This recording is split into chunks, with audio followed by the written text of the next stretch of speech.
आपने सुना होगा पुराने समय में जब एक क्षत्रिय योद्धा युद्ध के दौरान घर से दूर जाता था तो उसकी अनुपस्थिति में शादी उसकी कटार के साथ एक लड़की से कर दी जाती थी, जिसे हम गठबंधन विवाह कहते थे।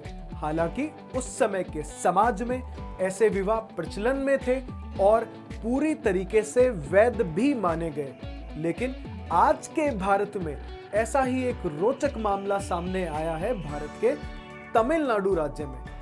तमिलनाडु की एक युवती ने अमेरिका में रहने वाले युवक के साथ वीडियो कॉन्फ्रेंसिंग के थ्रू शादी की। अब सवाल ये उठता है कि आज के भारत में क्या ऐसी शादियों को वैध माना जाएगा और भारतीय कानून ऐसी शादियों के बारे में क्या कहता है, जानेंगे आज के वीडियो में। नमस्कार, मैं दीपेंद्र सिंह राठौड़ और आप जुड़े हैं कोचिंग वाले के नॉलेज सीरीज के साथ। दरअसल ये मामला है तमिलनाडु के कन्याकुमारी का। कन्याकुमारी जिले की रहने वाली एक युवती को प्रेम हुआ अमेरिका में रहने वाले भारतीय मूल के ही एक युवक से।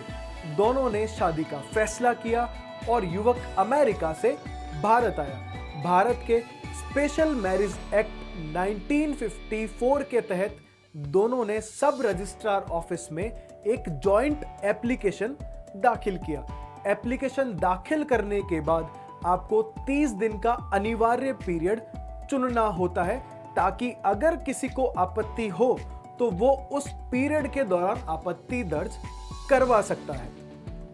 हालांकि इस अनिवार्य पीरियड को चुनना पूरी तरीके से कपल पर निर्भर करता है। वो चाहे तो इस पीरियड को चुने, चाहे तो वो इस पीरियड को ना चुने, क्योंकि शादी एक मौलिक अधिकार के साथ साथ आपके निजता के अधिकार में भी आता है।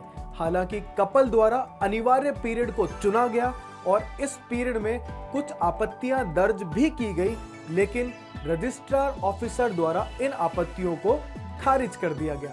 आपत्तियां कई तरह की हो सकती है, जैसे युवक या युवती का नाबालिग होना, दोनों में से किसी एक या दोनों का पहले से शादीशुदा होना या सगे भाई बहन के संबंध में होना आदि।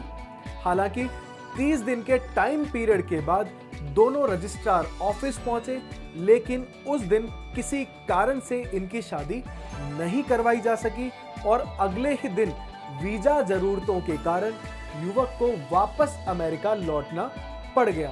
अब युवती पहुंची हाईकोर्ट अपनी अटकी हुई शादी को लेकर और हाईकोर्ट में एक अपील की कि जज साहब, आप भारतीय स्पेशल मैरिज एक्ट के सेक्शन 12 से एक आदेश पारित कीजिए कि हमें वीडियो कॉन्फ्रेंस के थ्रू शादी की अनुमति मिल सके।